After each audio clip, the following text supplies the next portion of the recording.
Hello friends, study with Shweta में मैं श्वेता आपका स्वागत करती हूँ।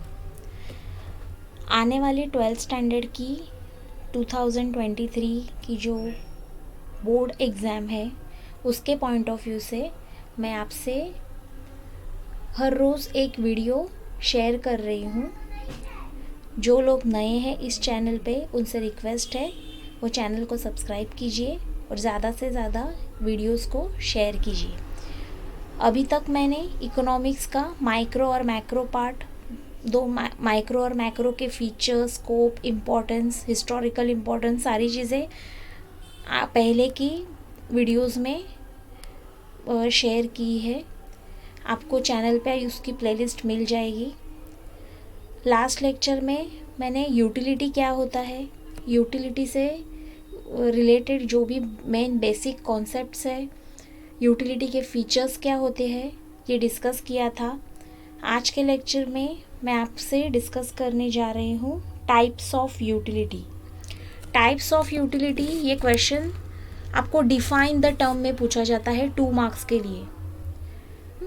5 या 6 जो भी टर्म्स है उसमें आपको पूछेंगे define form utility, define knowledge utility. 2 marks का क्वेश्चन रहता है। यूटिलिटी पूरा चैप्टर ही बहुत इंपॉर्टेंट है, आप उसको अच्छे से कीजिएगा। जिन बच्चों का ऑलरेडी पढ़ के हो चुका है उनके लिए ये वीडियोस रिवीजन का काम करेंगी।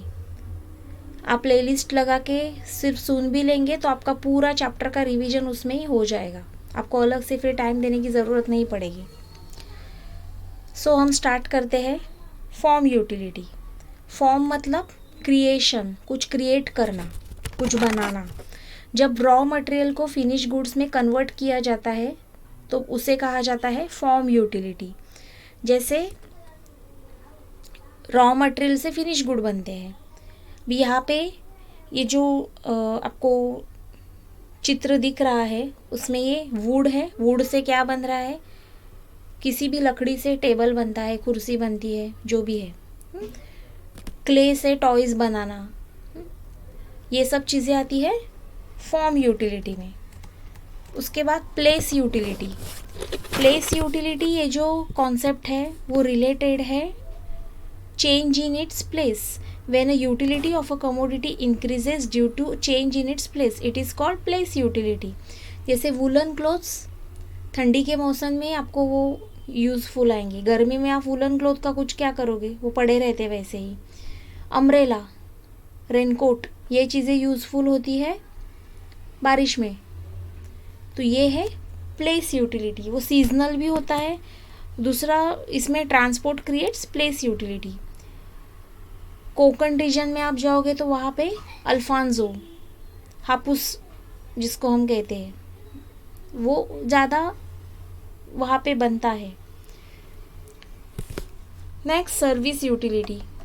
सर्विस यूटिलिटी कौन प्रोवाइड करता है, कोई भी प्रोफेशनल।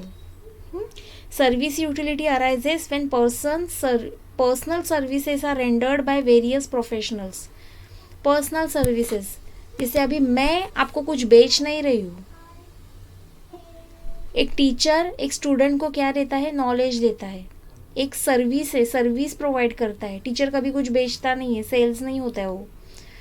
या आप डॉक्टर के पास जाते हो, डॉक्टर आपको चेकअप करते हैं, डॉक्टर कुछ बेचता नहीं है, वो मेडिसिन लिख के देगा, आपको क्या हुआ है वो बताएगा, प्रॉपर आपकी डिजीज़ को क्योर करेंगे।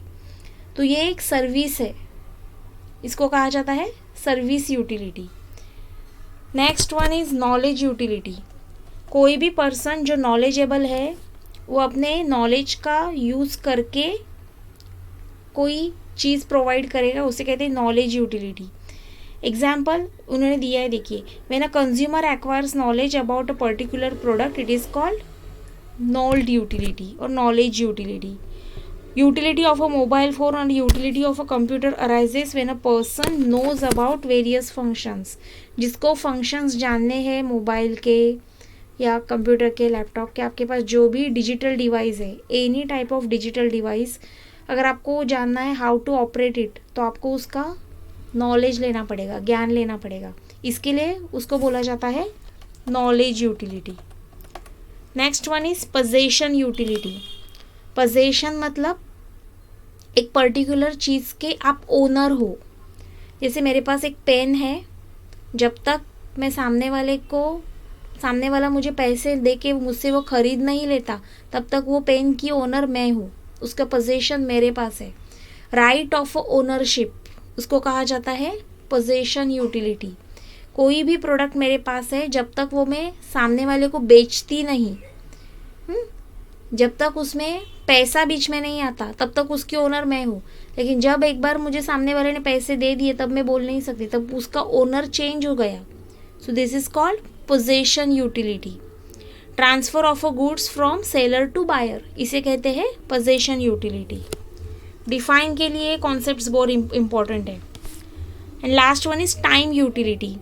When the utility of a commodity increases with the change in its time of utilization, it is called time utility. Example, a student has a more utility for a textbooks. Exam आएंगे तो आप जो लोग पढ़े नहीं हैं, जिनको लगता है 12th 1 महीने में हो जाएगा, अभी तो बहुत टाइम है, 3 महीने आराम करते हैं, वो लोग कब जागेंगे? फेब में या जनवरी के एंड में जाग जाएंगे। फिर जो कॉन्सेप्ट्स नहीं आती वो यूट्यूब पे सर्च करेंगे, टीचर को ढूंढेंगे, बुक्स ढूंढेंगे। तो ये क्या है उनके लिए? Time utility. वो सही समय का वेट कर रहे हैं, उनको सिर्फ पासिंग चाहिए, उनको परसेंटेज नहीं चाहिए। तो वो लोग फेब्रुआरी आने तक वेट करेंगे, आने दो अभी बहुत टाइम है। तो ये हुआ टाइम, उनके लिए वो करेक्ट टाइम है, जबकि टॉपर्स अप्रैल से ही पढ़ रहे हैं। ठीक है, so this is time utility. अभी यूटिलिटी के मैंने टाइप्स डिस्कस किए। अभी ये दो बहुत इंपॉर्टेंट कॉन्सेप्ट्स है, total utility and marginal utility. Distinguish between के लिए बहुत ज़्यादा इंपॉर्टेंट है। Total utility refers to the aggregate. Aggregate का मतलब होता है addition, total. Total utility refers to the aggregate of utility derived by the consumer from all units of a commodity consume. जितने भी यूनिट्स ऑफ अ कमोडिटी उनके पास है, वो सब की टोटल। फॉर एग्जाम्पल, मेरे पास 5 मैंगोज़ है, मैं 5 मैंगोज़ कंज्यूम कर रही हूँ, तो टोटल यूटिलिटी हुई 5। Addition of all units, it is called total utility. अगर आपको डिस्टिंग्विश में ये क्वेश्चन आता है, 2 मार्क्स डिस्टिंग्विश, आपको इसका डेफिनेशन लिखना है और उसके साथ फॉर्मूला मैं आगे बताती हूँ आपको। Marginal utility, it is additional utility. Additional के नीचे आप अंडरलाइन करना, ये एडिशनल यूटिलिटी है। Marginal utility always increases by 1 unit. 1 unit से मार्जिनल यूटिलिटी हमेशा बढ़ती है। कैसे, वो नेक्स्ट वीडियो में मैं आपको बताऊंगी, क्योंकि उस पर पूरा कॉन्सेप्ट है, relationship between total utility and marginal utility. 4 marks के लिए हमेशा पूछा जाता है, इंपॉर्टेंट कॉन्सेप्ट है वो। It is addition made by a last unit of a commodity consume. आपको 1 वर्ड में भी पूछा जा सकता है, TU एंड MU का। हाँ, अभी ये एक पॉइंट हुआ। सेकेंड पॉइंट ये आपको लिखना है, TU is equal to summation of MU। Distinguish के लिए ये फर्स्ट पॉइंट हुआ, और सेकेंड पॉइंट MU में आप ये लिखोगे MUN, मतलब marginal utility of N unit is equal to total utility of N unit minus total utility N minus 1 unit. ये फॉर्मूला है 2 मार्क्स के लिए। कभी कभी बच्चे बोलते सेकेंड पॉइंट नहीं मिल रहा है, तो सेकेंड पॉइंट ये लिखना है आपको, फॉर्मूला उसका, एक डेफिनेशन और फॉर्मूला। TU और MU फिनिश।